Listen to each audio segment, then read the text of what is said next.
जैविक हथियार सम्मेलन ने वर्ष 2025 में अपनी 50वीं वर्षगांठ पूरी की, जिसे भारत द्वारा नई दिल्ली में आयोजित एक अंतर्राष्ट्रीय सम्मेलन 50 Years of BWC Strengthening Biosecurity for the Global South के माध्यम से चिह्नित किया गया।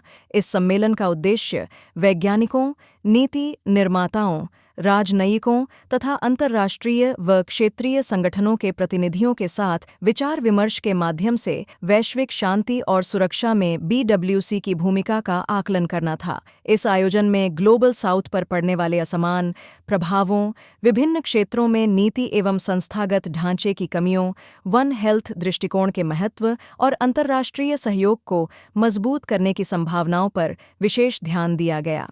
दरअसल, जैविक हथियार सम्मेलन एक प्रमुख अंतर्राष्ट्रीय, कानूनी रूप से बाध्यकारी संधि है, जिसका उद्देश्य मनुष्यों, पशुओं और पौधों को नुकसान पहुंचाने वाले जैविक एवं विषैले हथियारों के विकास, उत्पादन, अधिग्रहण, भंडारण, हस्तांतरण और उपयोग पर पूर्ण प्रतिबंध लगाना है। साथ ही ये मौजूदा भंडार को नष्ट करने का दायित्व तय करती है।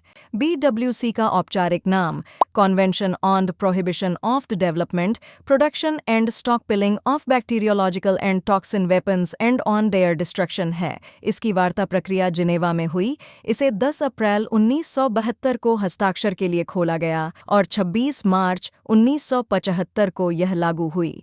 BWC सामूहिक विनाश के हथियारों से संबंधित पहली ऐसी बहुपक्षीय संधि है जिसने पूरी एक श्रेणी के हथियारों को पूर्णतः अवैध घोषित किया।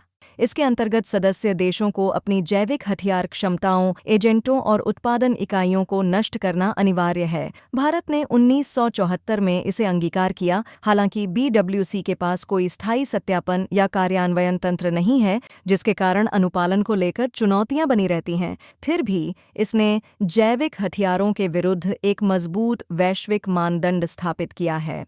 BWC का अनुच्छेद X विकासशील देशों में शांतिपूर्ण जैव विज्ञान, क्षमता निर्माण और अंतर्राष्ट्रीय सहयोग को बढ़ावा देता है। तेजी से उभरती तकनीकों जैसे कृत्रिम बुद्धिमत्ता, सिंथेटिक बायोलॉजी और जीन संपादन से नए जैव जोखिमों के साथ साथ ग्लोबल साउथ की कमजोर स्वास्थ्य एवं जैव सुरक्षा प्रणालियों ने इसे और अधिक प्रासंगिक बना दिया है। ऐसे में भारत जैसे देशों की जैव प्रौद्योगिकी क्षमता, वैक्सीन उत्पादन, जेनरिक दवाओं की आपूर्ति और उन्नत प्रयोगशालाओं के अनुभव BWC के उद्देश्यों को सशक्त बनाने में महत्वपूर्ण भूमिका निभाती है और इसके प्रभावी क्रियान्वयन की आवश्यकता को और अधिक प्रासंगिक बनाती है।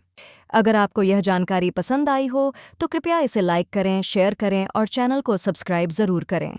और जाते जाते इस प्रश्न का उत्तर कमेंट में बताइए। प्रश्न: भारत ने BWC को किस वर्ष अंगीकार किया? A 1972, B 1974, C 1975, D 1982,